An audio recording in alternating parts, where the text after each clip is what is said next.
story of Moses and the fourth location mentioned in the Quran in relation to his journey.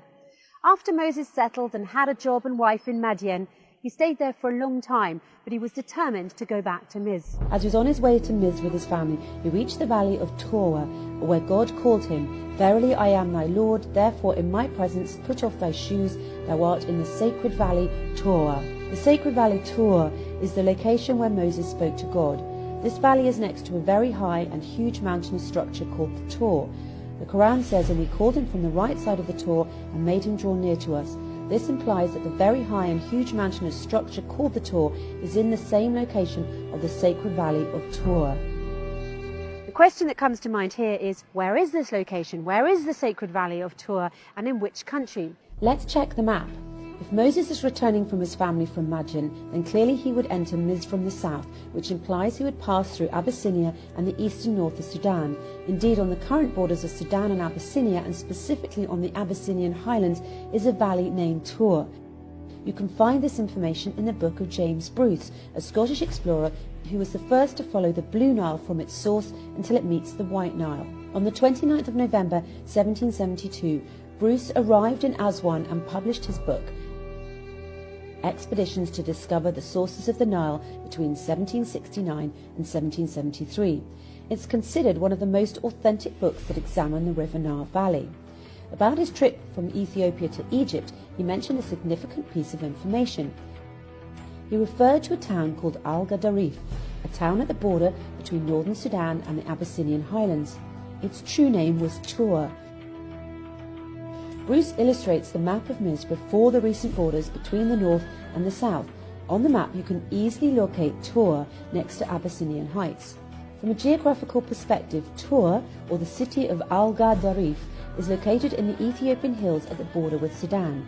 Rivers flow into this place and create fertile, rich soils that retain water and provide essential nutrients to plants. In fact, it's considered to be one of the top agricultural areas in Sudan, with high, fertile valleys around the rivers of Adbar, State, Al-Harad and Bislam, highly known for corn and sesame all around the world. As for the animal population in Al-Gadarif, around 7 million different types of cattle come from nearby neighbourhoods seeking water and food. God describes this area in the Quran as the blessed spot. The blessing refers to the diversity of the rivers, agricultural crops, trees and food, which applies to the city of Al-Gadarif. This area and Sudan in general is considered to be the food basket of the world. There is no other area as blessed agriculturally as this area in the entire Arabian and African region, just in terms of the number of rivers, the variety of agricultural harvests and the greenery. So what is the story of the very high and huge mountainous structure called the Tor, or the Tower, the fifth location identified in the Quran? And we called him from the right side of the Tor and made him draw near to us. The Tor is a very high and huge mountainous structure and was mentioned in the Quran as the Tor Sina or Sinai, the Tor Sanin, and just as the Tor. It's recorded in Arabic dictionaries and scholars of the science of tafsir that Sinai and Sanin are known Abyssinian nouns. Indeed, if you check the map of the Abyssinian highlands, you will find names like Sanin, Semien, Sina, Senan. In fact, in the Abyssinian highlands you will find a mountain called Debre Sina, or Mount Sinai in English. The exact name of the mountain is also found in modern Egypt and is called Mount Sinai. You will also find in Abyssinian highlands Mount Sanin. And what's interesting is that in the Abyssinian highlands, despite the difference in the names, Sanin, Semien, Senan, Sina, etc., they all represent one mountainous structure, one range, one plateau, called the Tower Plateau. From a geological perspective, the Abyssinian highlands is considered to be one block, moulded since creation from one origin.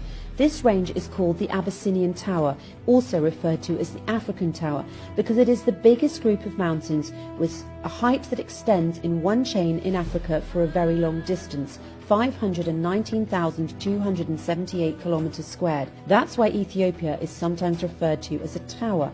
Even the highest peak in Africa, Mount Kilimanjaro, extends only to 4,000 kilometers squared.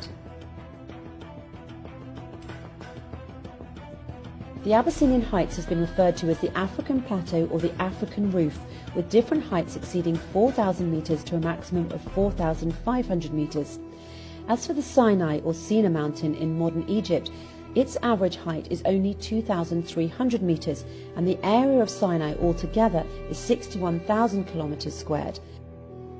Most importantly, the Sinai that you know today in modern Egypt was not called Sinai in the time of Moses and the Pharaoh. It was called Mafkat, which means the land of turquoise. Also, the so-called Mount of Tor in Sinai in modern Egypt was then called Retho. There is no single evidence of the usage of the name Senin or Sinai for any of the mountains in the turquoise land that was later named Sinai or Sina. The Quran has to refer to known nouns with the real names as they were used at the time, and there is no mention of Mafkat or Retho in Moses' story. What was referred to in the story was the Tor Senin and the Tor Sina, which are known nouns from an Abyssinian origin, as documented in the authentic Arabic dictionaries and as illustrated by scholars of tafsir. Let's get back to the terminology that describes the Abyssinian highlands as the Tower Heights. The word tower simply means the highest location from which you can see across the largest possible landscape around you. There's nothing as high and nothing as big as this spot in all of the Arabian and African region. To further simplify this, the word tower originally comes from Tor in Arabic. The word tower in French is tour, in Spanish it's torre, in Italian also torre, and in German it's Turm. It's clear they all come from the same word, the Arabic word Tor. Of course, this is no coincidence, because if you look in the Oxford English Dictionary, you'll find that the origin of tower is Tor. It's also worth noting that there's another name for the Abyssinian highlands, that is, the water tower. This is because it is the water source of the River Nile Valley for all this region, south from Abyssinia, north and east from Sudan, and all the way to the Mediterranean. When God swears by the Tor, then he swears by the Abyssinian highlands, or the so-called water tower, the source of the water of the River Nile, referred to as Al-Bahr al-Major, or the large body of water kept filled in the Quran. Yes, the River Nile is Al-Bahr al-Major, or the large body of water kept filled. Let me clarify this one too. What is the meaning of Al-Bahr al-Major? It means the sea that gets full until it floods, and as we know, the flood is a main characteristic of the River Nile. To summarize these meanings and connections, the River Nile originates from the Abyssinian highlands, the water tower, the Tor. Each year there is a flood season, so the soil gets fed with silt. This natural flooding phenomena is what created the first civilization in history, the Nile Valley civilization. Without the flood, there is no agriculture and no civilization. Al-Bahr al-Major, as mentioned, refers to the sea that gets full and floods, thus referring to the River Nile. As we answered before, the word Al-Bahr in Arabic and in the Quran is used to refer to both river and sea. In a nutshell, the Tor is the source of Al-Bahr al-Major, or the River Nile. At this point, you might also wonder, can there be a water stream that fit the definition of Al-Bahr al-Major other than the River Nile? Well, what are the odds for a location that connects all the aforementioned dots, a location that meets the specific characteristics of the Tor Sinin, the Tor, the Valley of Tor, and Al-Bahr al-Major, as referred to in the Quran, other than the Abyssinian highlands? In the Quran, also a tree springing out of Mount Sinai which produces fat and relish for those who use it for food. On the top of the Abyssinian highlands there is a belt of trees that extends to Senegal in West Africa.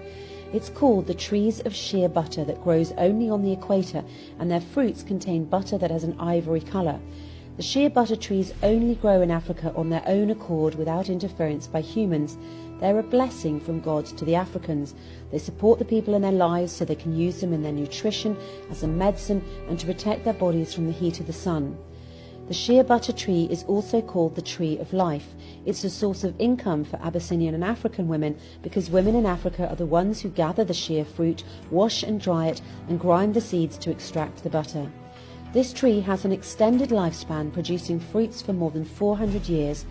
Compared to other trees, this is a very long time. For example, an apple tree lives for 45 years at most. The belt of sheer butter trees covers an area of more than 3.7 million square kilometres. It's the longest belt of trees on earth. Some tafsir scholars explain the verse, also a tree springing out of Mount Sinai which produces fat and relish for those who use it for food, as referring to the olive tree and the olive oil that comes from that. However, there's a big difference linguistically and otherwise between oil, zayit, and butter, daim. Scientifically, oil is liquid at room temperature, but butter is solid at room temperature. And if what is referred to is an olive tree, the Quran would have said which produces oil, same as God said before about the oil tree, whose oil would almost glow. To summarise, as Moses was returning to Misr from Midian, Yemen, God talked to him at Tur Valley, that is next to the Abyssinian highlands, the Tur, at the Sudanese-Abyssinian border, which is currently called Al-Gadarif, which was the southern part of Misr before the British colonisation.